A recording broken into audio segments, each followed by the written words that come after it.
I'm choosing joy today. I'm choosing joy today. I am walking the road of joy right now, singing I'm choosing joy today. I choose abundance today. I choose abundance today. I am walking the road of abundance right now. I choose abundance today. I'm choosing love today. Yeah. I'm choosing love today. I am walking the road of love right now. I'm choosing love today. I'm choosing heaven today. I'm choosing heaven today.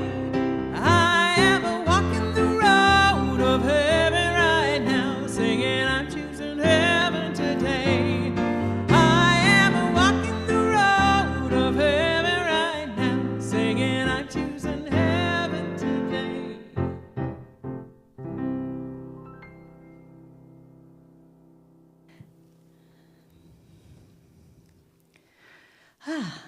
Genesis family, I'm so glad that you're here and that you chose to spend this beautiful spring morning with us. My name is Karen Williams, and I am a spiritual practitioner here at Genesis Center for Spiritual Living, and I am your host today. Our online host today is Eric. If you're watching on Facebook or on YouTube, please say hello to everyone in the comments section. Kind of create your own community there. Let us know that you're here and what it is that you're thinking. Every Sunday, we read our mission and vision statement together. So if you would please stand up to deeply anchor these words, we will read together our mission and vision. Our mission. We are building a vibrant community, cultivating a garden of spiritual growth, honoring vulnerability, creating a safe place of comfort and peace where all are welcome and accepted. Our vision.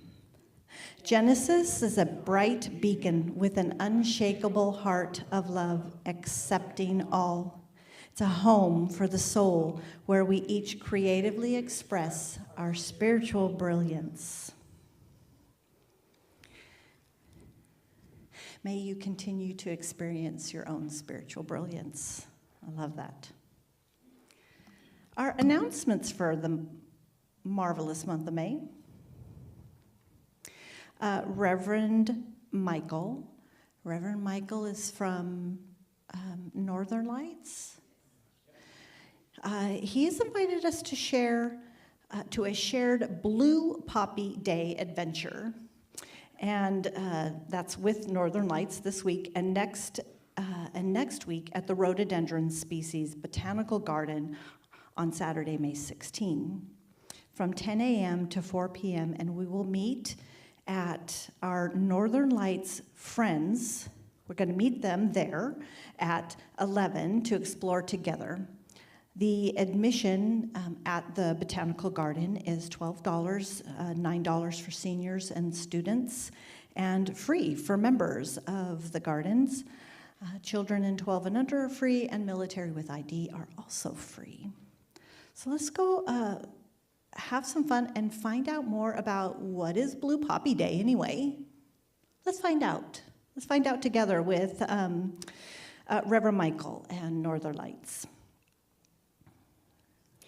We also have today, after service, our annual meeting. This is an important one, and you do not want to miss it, so please stay and have some fellowship, and then join us for our annual meeting, where we get to hear all about the great things that we've done last year, and maybe a little bit about our vision for this next coming year. We have our monthly meditation and conversation meet up next Sunday from 12 to 1. That takes place here after fellowship. Our Love Visioning meeting is also an ongoing activity that is happening on Thursday. It's the first Thursday of the month. This month, that's May 7, so that's upcoming.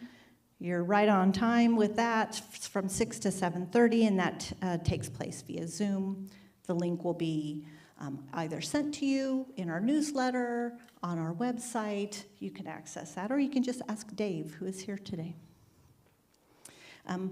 We will not be having our regularly scheduled book study today because we have our annual meeting, as I said. So that's all of our happenings for May, and you'll hear more about that again, I'm sure. Okay.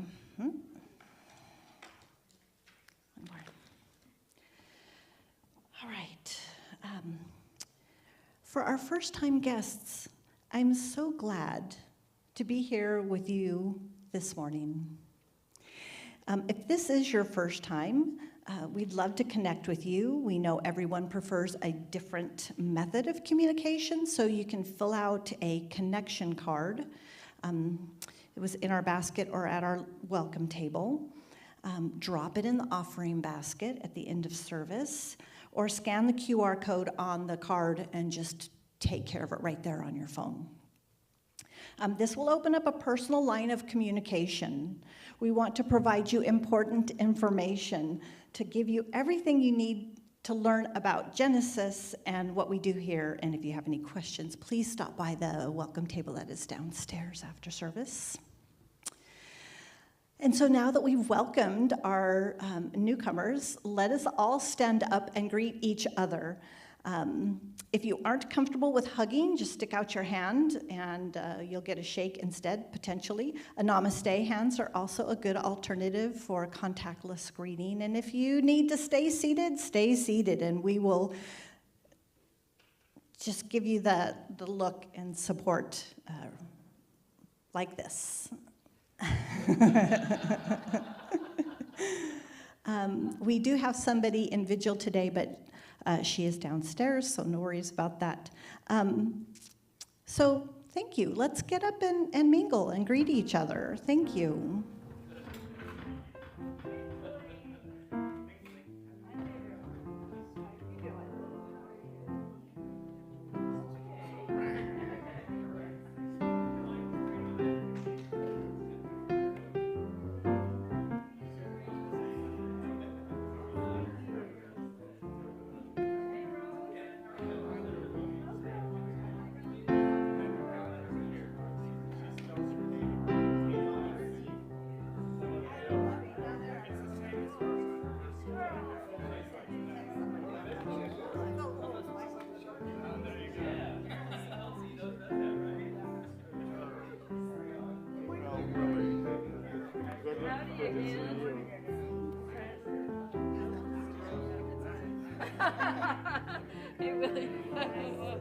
I am good, thank you.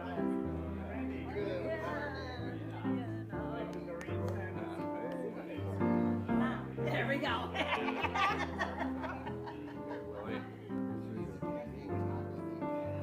I know, that's what I'm thinking. I feel a little naked here without the name tag.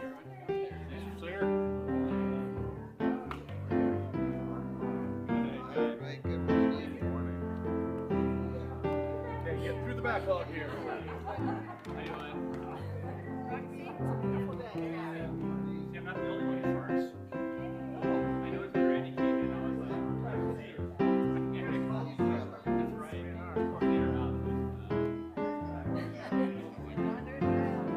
I agree, that's the same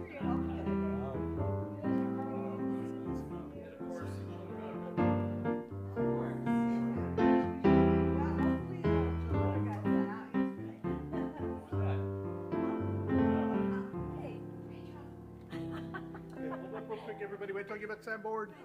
I'm not done hugging yet. We're still busy. Dana. Double hug.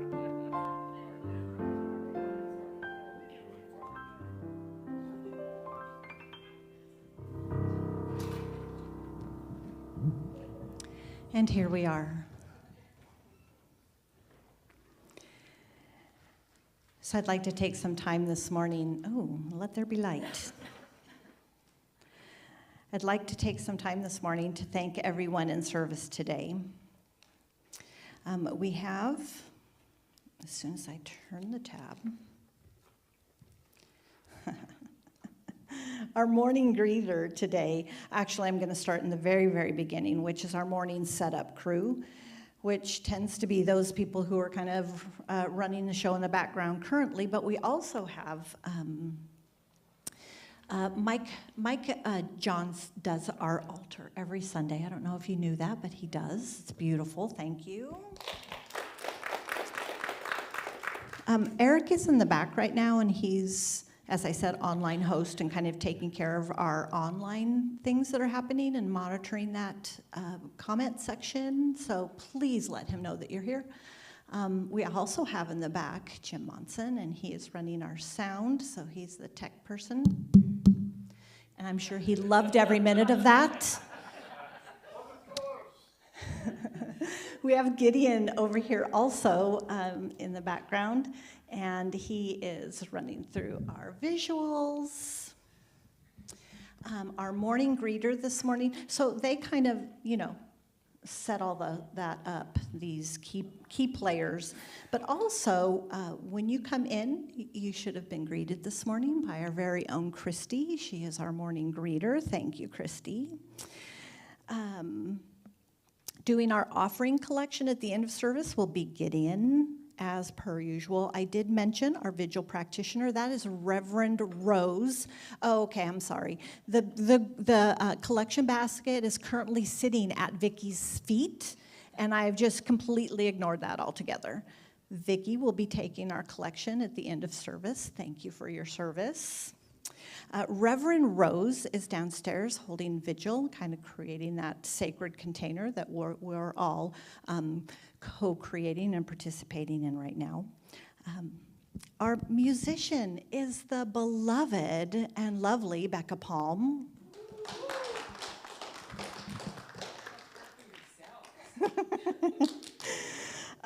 Our snacks for fellowship today are provided by, every Sunday, the snacks are provided by our care circles, and this Sunday's care circle that is providing our snacks for fellowship is our care circle called God in Form. So thank you to all of you who show up in service on Sundays. We appreciate it.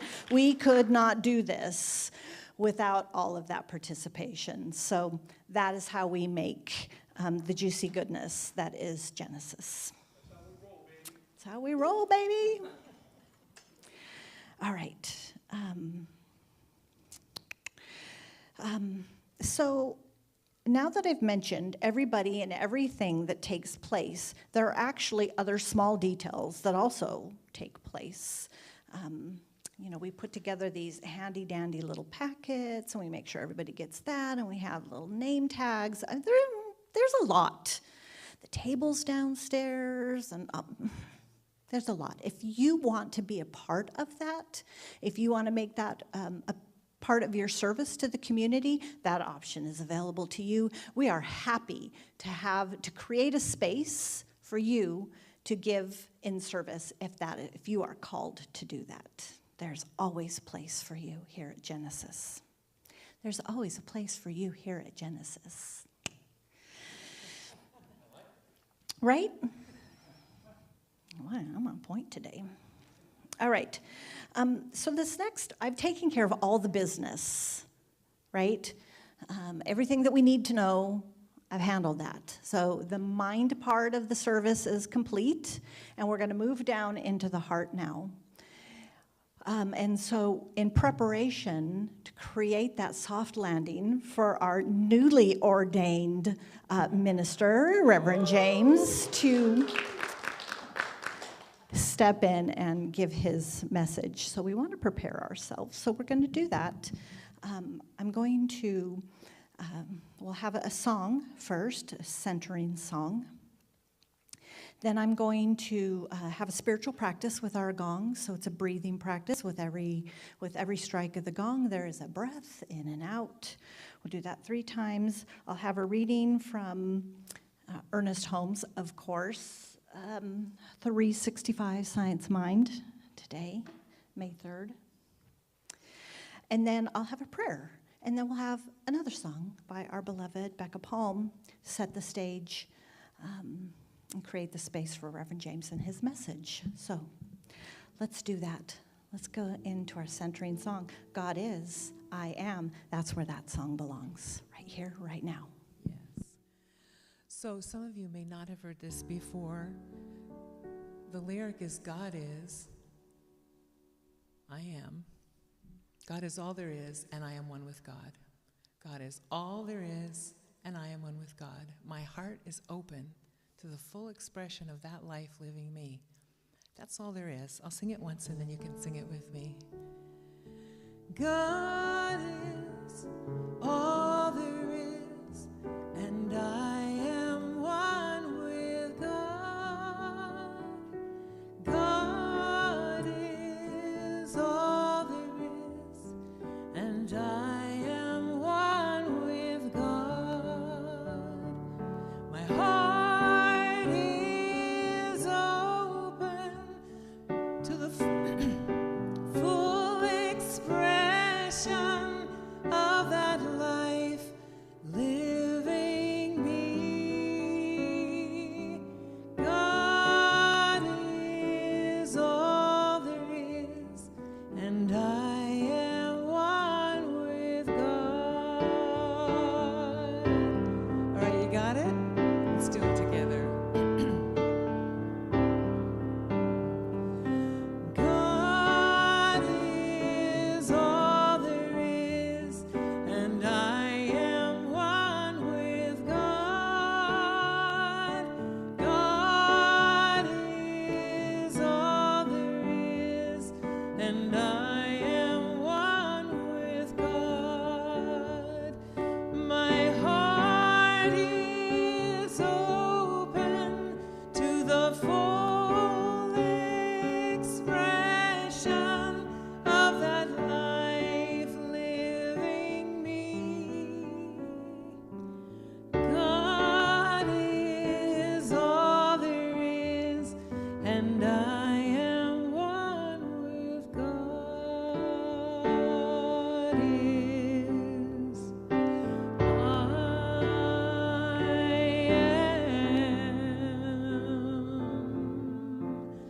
and so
I will praise thee, O Lord, with my whole heart. I will show forth all thy marvelous works. It's from Psalms 9:1. The all-intelligent creative presence is the source of all that I am. I believe in the ability and the willingness of this great source to sustain its own creation. The kingdom and the power and the glory of God is expressed through me. I recognize myself to be a center through which this intelligence and the power of this universe finds expression. Infinite mind operating through me now brings me to the manifestation of harmony, order, and the highest good. The consciousness of peace and plenty is established within me. All that is necessary to my happiness and well-being now comes into my experience.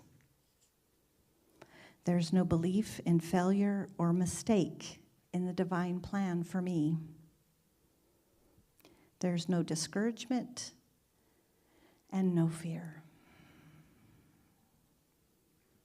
There can be neither limitation nor lack, for nothing has happened to the one perfect activity. It is in full operation for me. I am now free from any sense of bondage. Strength and courage are my divine birthright, and I am now experiencing and expressing my true self. All that the Father hath is mine. I draw from the spiritual treasure house all that I need.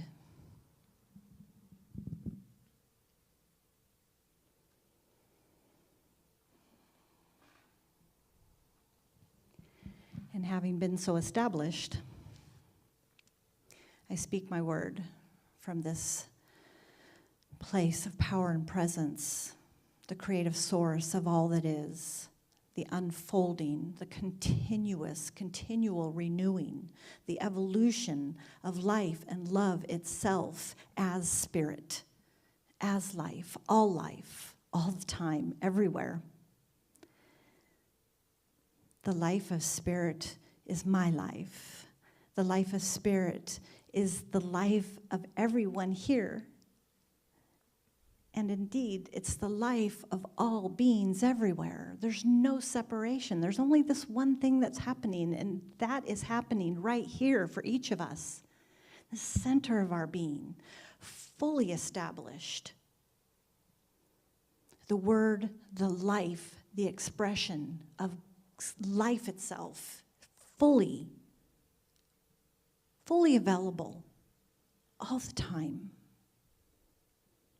Even in those darkest moments when we turn away and look elsewhere, it is here. When we come back to it, it is here. It is now. It is always here.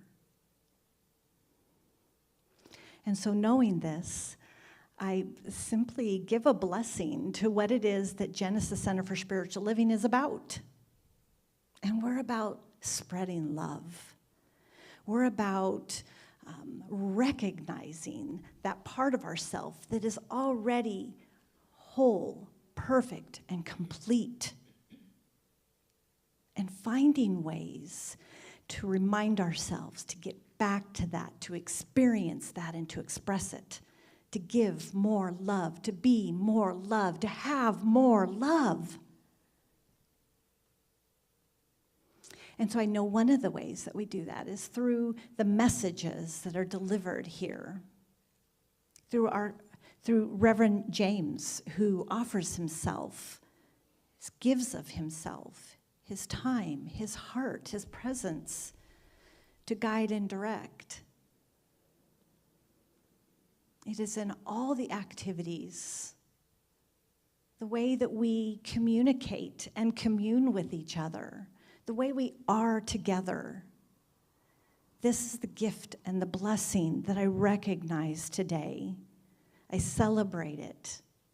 And I know, I feel its expansiveness in and as my life, in and as the life of Genesis, in and as the community, and as it expands out into the all that is. There's no limit to the power that we have as a collective.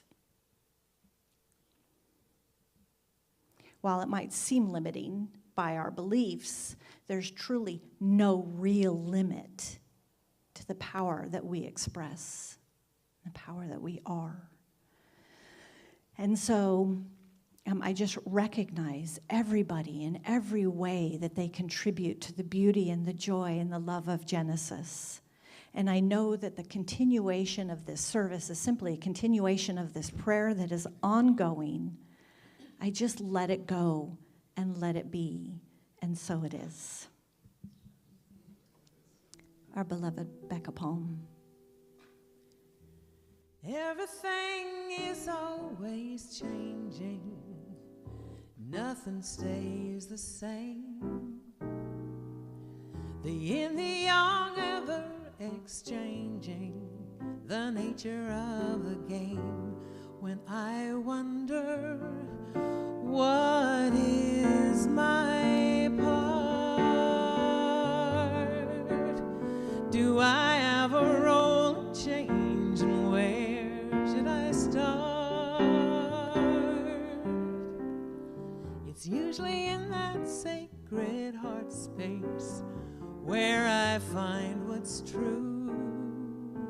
Let go of the things I'm holding, make room for something new.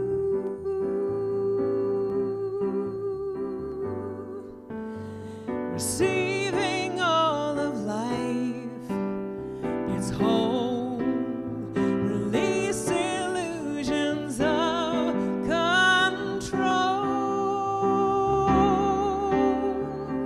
It's not about deciding what to do or what to say. Let the Spirit lead us on. Get out of the way. Oh.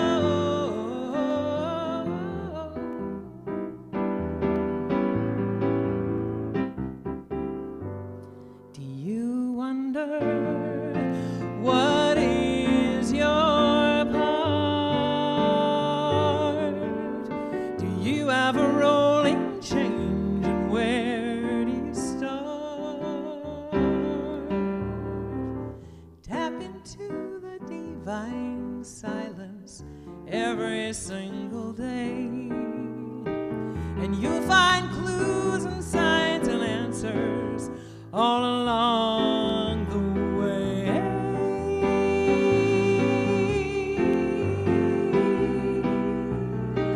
Oh, all along the way.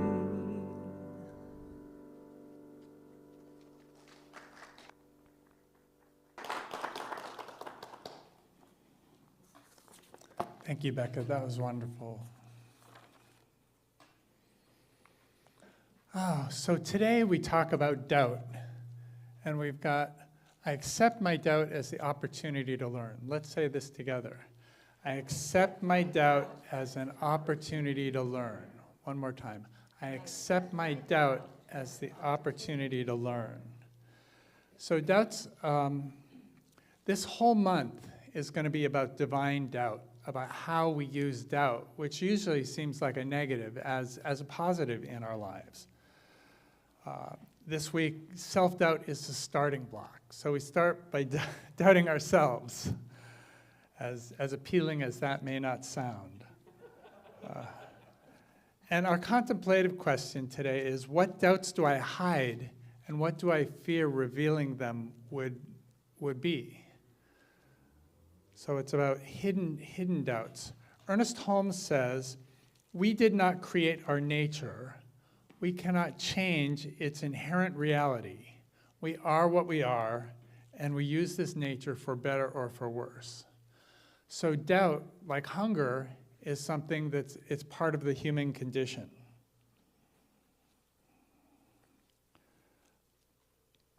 Eileen Campbell Reed, who wrote Pastoral Imagination, says, we move forward in trust, even if we cannot and should not leave our questions and doubts aside.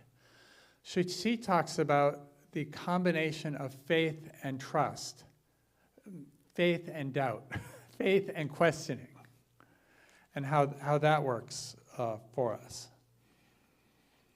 So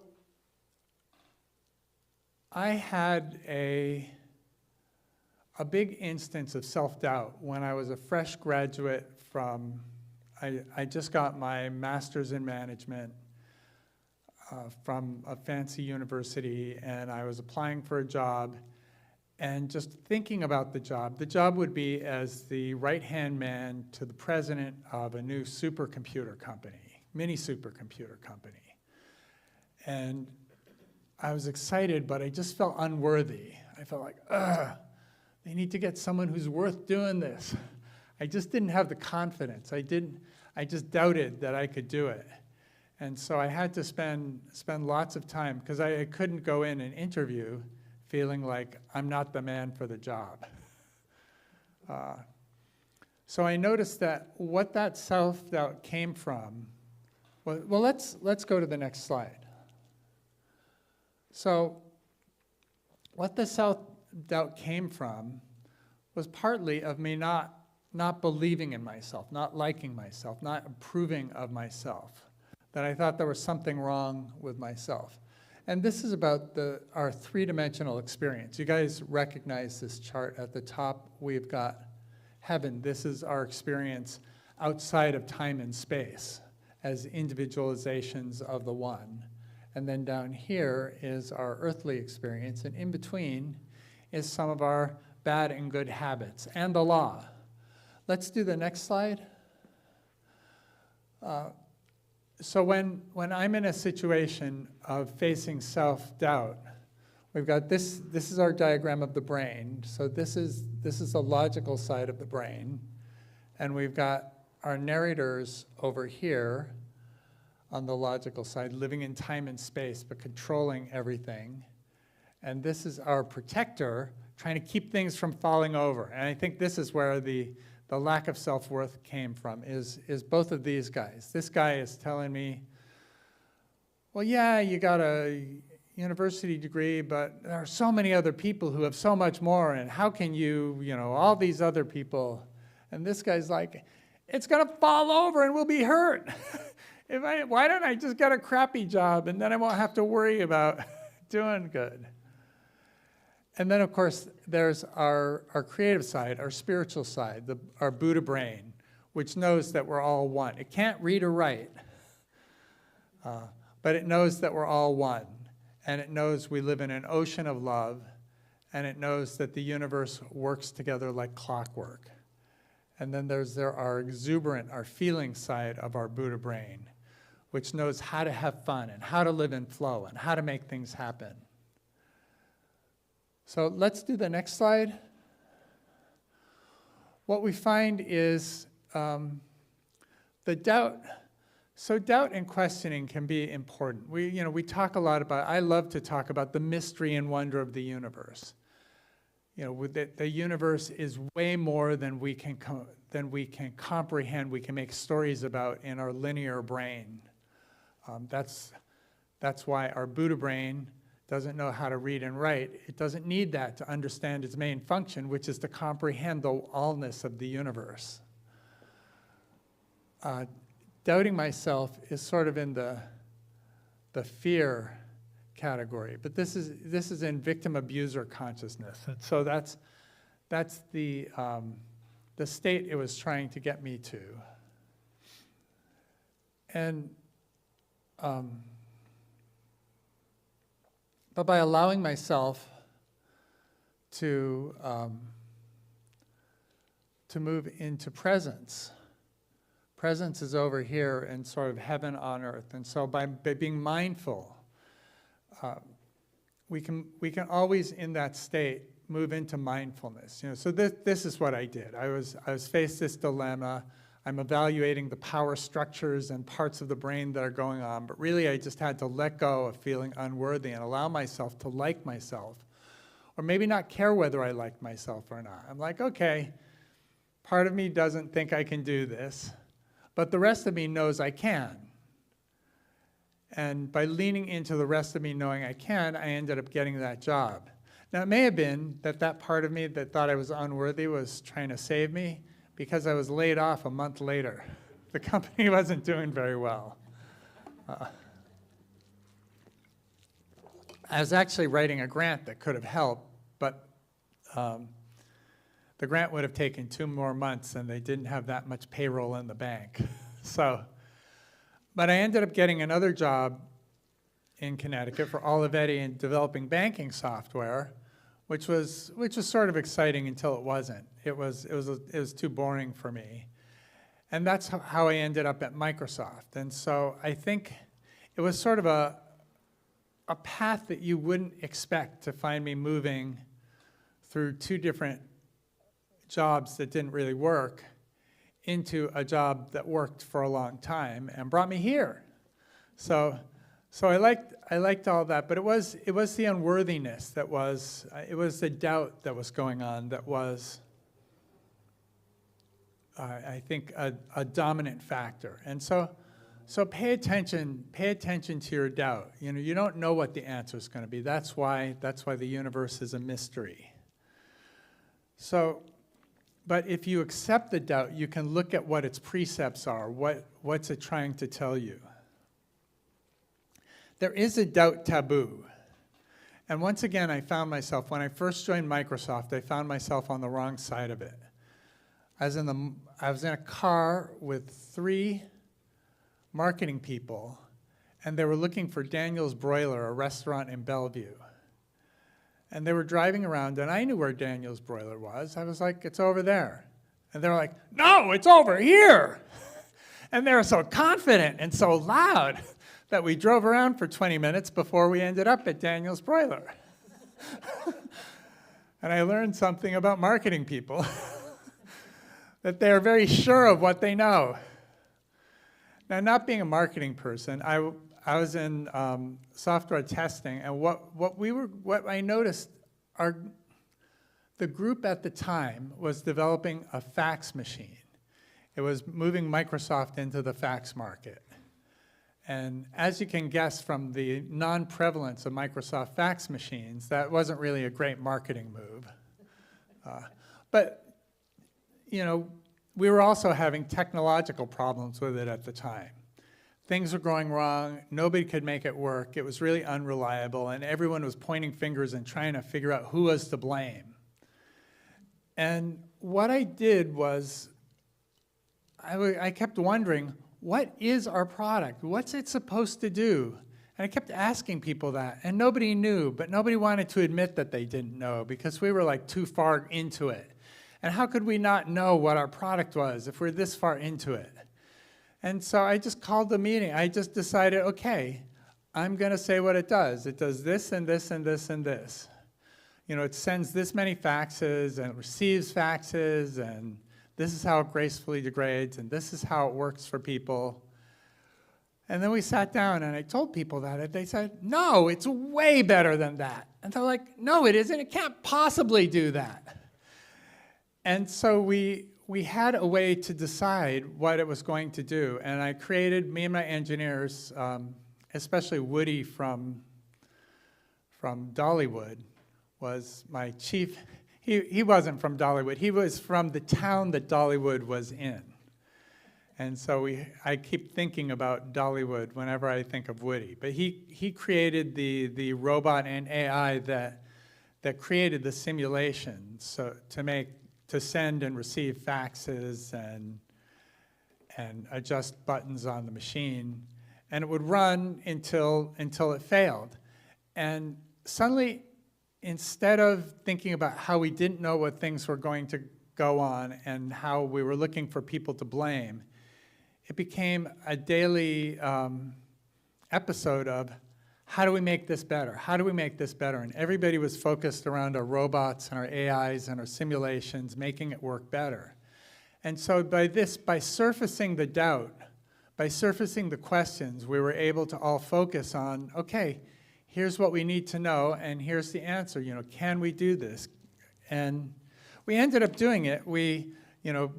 Of course, we know the answer, that it was not, Microsoft faxes were not the big thing that, it actually did change the fax market. Fax machines are about 1/10 the price they were when we decided to move into the market. And so if you ever had a fax machine, you can blame me for that. I created the product that scared the fax companies into making their machines way cheaper and more powerful. I ended up getting one of the prototype fax machines and ran it as a laser printer and fax for many years in my home. But all of this came from surfacing our doubts. If we have doubts, there's no need to pretend to be certain. We can lean into them and embrace them.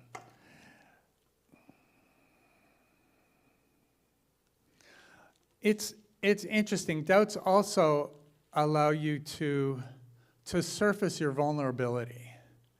And this is important in friendships and in human relationships, that we want to, I think our narrator self and our protector self want us to appear to be invulnerable, that we should be perfect.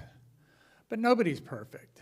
And by exposing our vulnerability, we give other people permission to expose their vulnerabilities, and then we know that we're actually human beings trying to operate in this three-dimensional world instead of automatons. And this is our superpower, super secret weapon, is acknowledging our vulnerability. Actually, the AIs are doing this more and more now. I hear that even when they're at their most annoying, they're saying, I'm just learning. I'm a new AI. Please forgive me. And you're like, you have no emotions. You're just program code. But I can't do it. I'm still like, okay, poor little AI. We'll forgive you this time. So doubt can be a doorway to connection and reflection. And this, through the vulnerability, even the AIs know to take advantage of this. Ernest Holmes says, to suppose that one must retire from the world to be spiritual is one of the greatest possible mistakes. To suppose that to be spiritual one must retire from the world is a huge mistake. This is one of the things I love about all New Thought, is it gives you the opportunity to take the spiritual world and move it into our physical, our three-dimensional world. Let's go back two slides. So here's our spiritual world, and it manifests, it moves itself into the three-dimensional world. And so this is the power of doubt, this is the power of truth, this is the power of Ernest Holmes. So we don't have to retire from the world to be spiritual. The past is history, the future a mystery, is what Master Oogway said in Kung Fu Panda. Although Google will sometimes try to tell you it was Buddha who said that. Don't believe it. Master Oogway. Buddha does not need to steal credit from other people, from fictitious characters, in order to bolster his fame. He's already good enough. So using doubt gives us the opportunity to have beginner's mind, where we can move into new situations, and we can, by having beginner's mind, we can look at things as though for the first time, and we can move into things as though for the first time. One famous person, Mother Teresa, everybody knows about Mother Teresa, famous Bulgarian saint who spent her life in India caring for the ill people. And during the last many years of her life, she stopped hearing God. What brought her to Catholicism and to become a nun and to move to India was the presence of God and the power of God and the voice of God with her forever. And she lost it. She couldn't, whatever way she was using to connect to God stopped working for her. And she wrote these impassioned letters to different bishops and cardinals saying, what do I do? I haven't got God. All I can do is follow my faith and keep caring for these people. And so she did, and she continued to be a saint. She continued to do good for people. Well, on the inside, she was just feeling like, God, where have you gone? But the Catholic, she wanted people to destroy the letters because she didn't want to show that kind of humanity. But the Catholics were like, no, we want you to be a saint. And I think this will be, these show that you are human. You aren't just like riding the surf of bliss.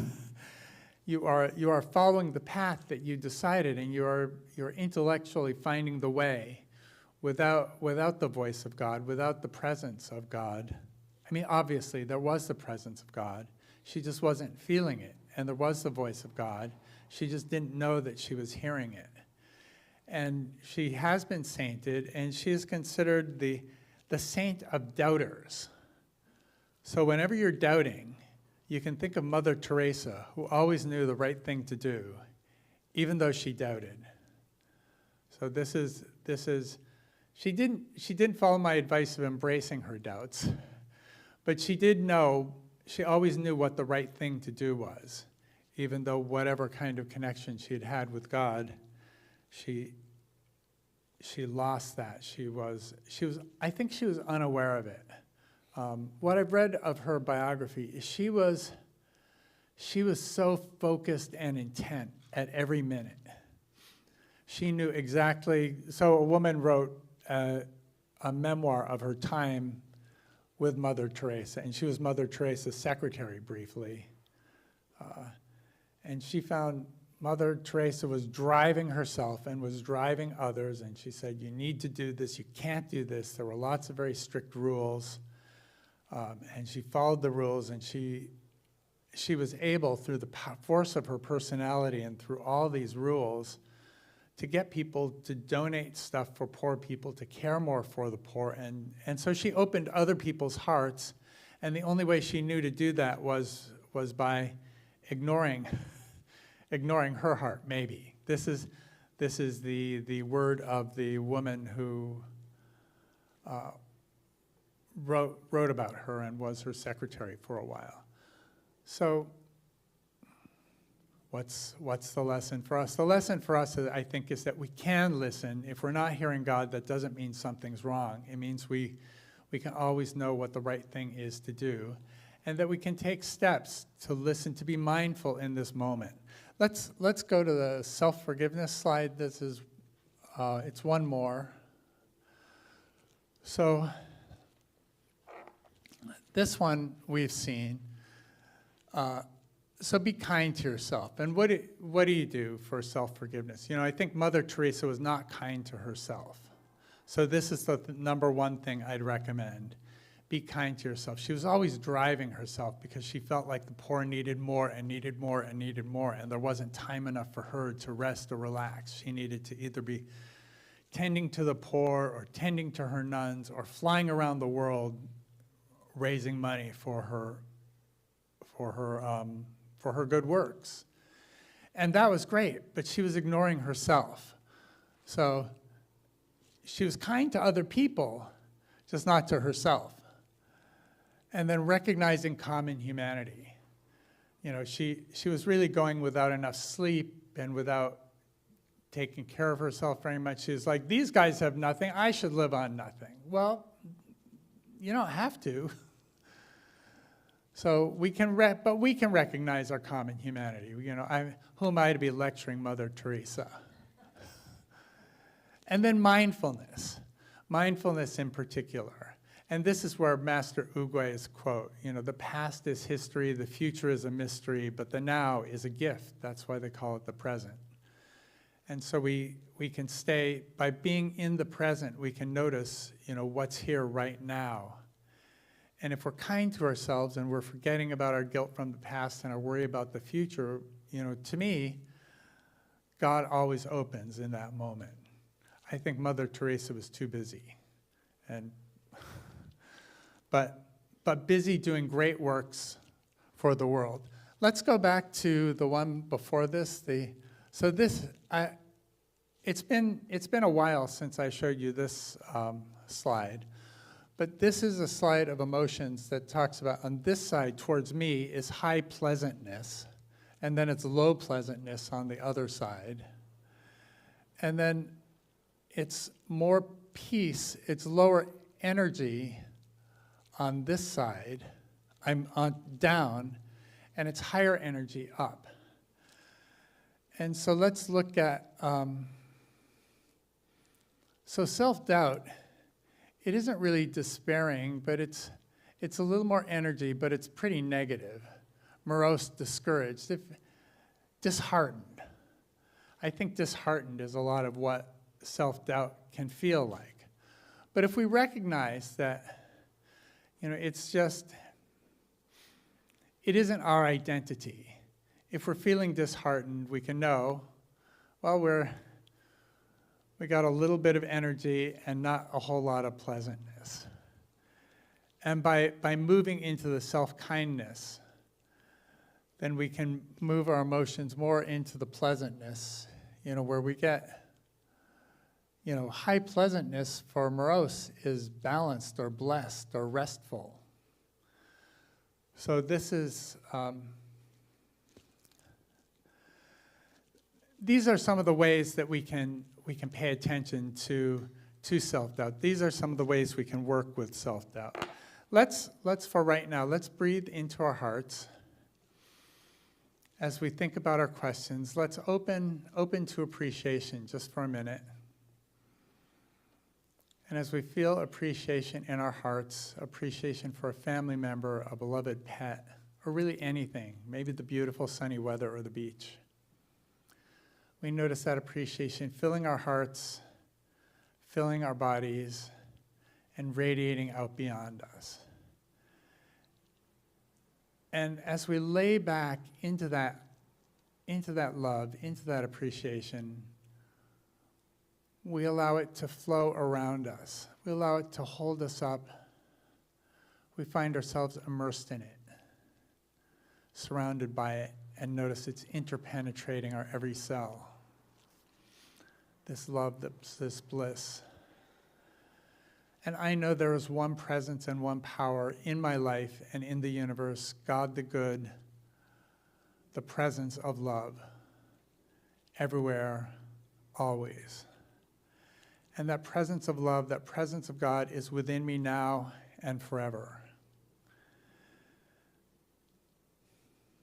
And I state my word that everyone here is surrounded by the presence of love. Everyone here, everyone within my voice, can feel the doubt and know that this is a message for us. This is something we can pay attention to. This is something we can learn from.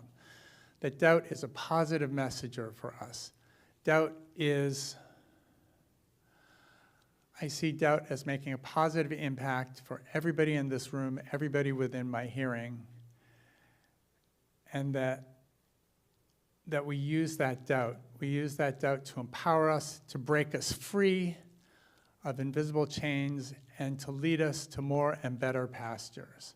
And I'm grateful for this teaching. I am grateful for everybody in my audience. I'm grateful for everybody here in this community as I release and let go into the law, which always says yes and operates with mathematical precision to guide, enfold, protect, empower, and love us now and forever. And so it is. So this whole month we're going to be talking about doubt and questioning and mystery. And so I invite you to notice when you have a doubt, to notice when you have a question, to notice when there's a mystery. And you don't have to solve it, just allow it to be. You can solve it.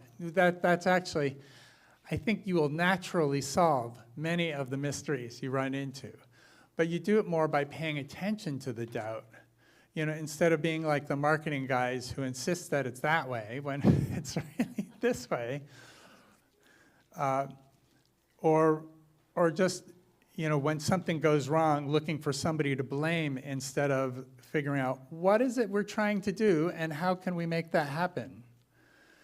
These are ways we can use doubt in a very positive way, and we can continue to do this. So that is the homework. Pay attention to doubt and mystery and invite them into your life. And now we have prayer cards, or if you're at home, you can go to genesiscsl.org. And the prayer cards on one side say, my demonstration.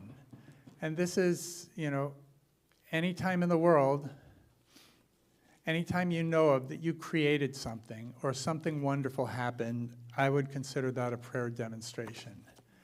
And by writing that prayer demonstration physically down, that empowers, that sort of turbocharges your prayers on your other side, which are for yourself, for others, a prayer of celebration, a prayer of desire. And these prayers all go to our practitioner core who transform and power those prayers to make even more consciousness manifesting in the world for you.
And now, more beautiful music from our own Becca Palm.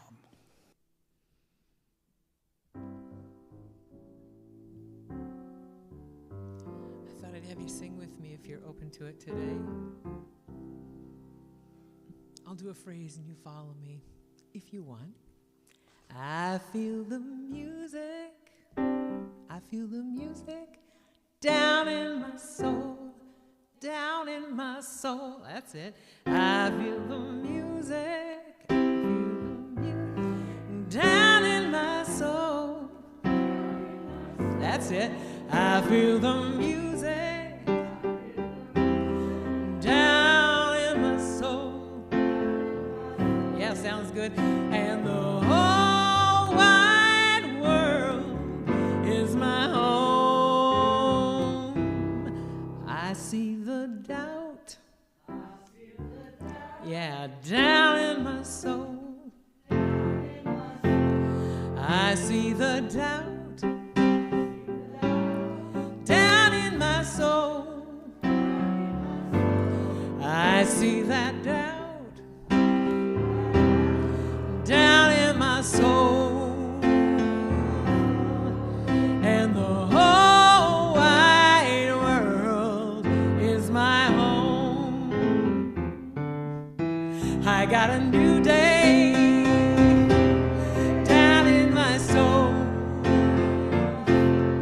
I got a new day down in my soul.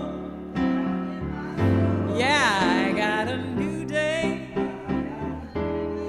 down in my soul. And the whole wide world is my home. And the whole wide world is my home.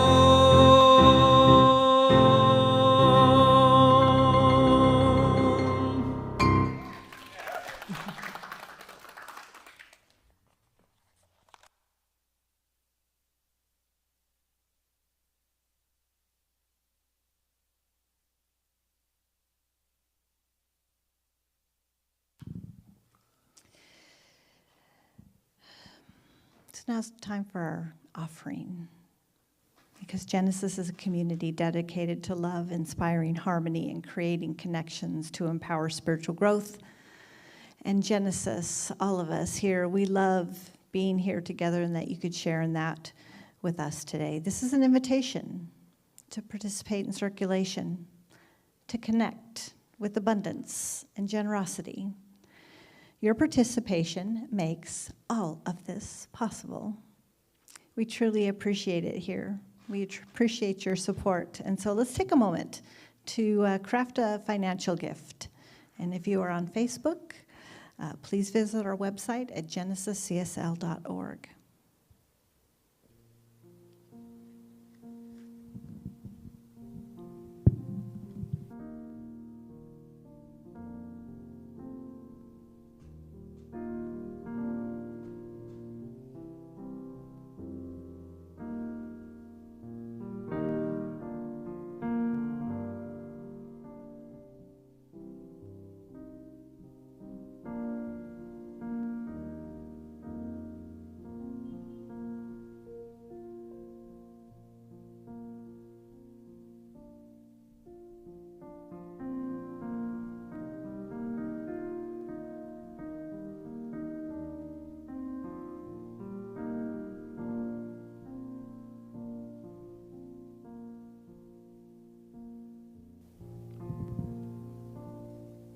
if you feel called to.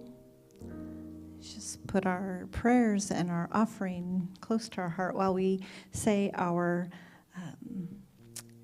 offering blessing together. Divine love, through me, blesses and multiplies all that I am, all that I have, all that I give, and all that I receive. I am thankful. So Vicky's going to come around and collect our offerings while we sing, I give because I believe. Blessed always. Blessed always. Blessed always. Blessed always.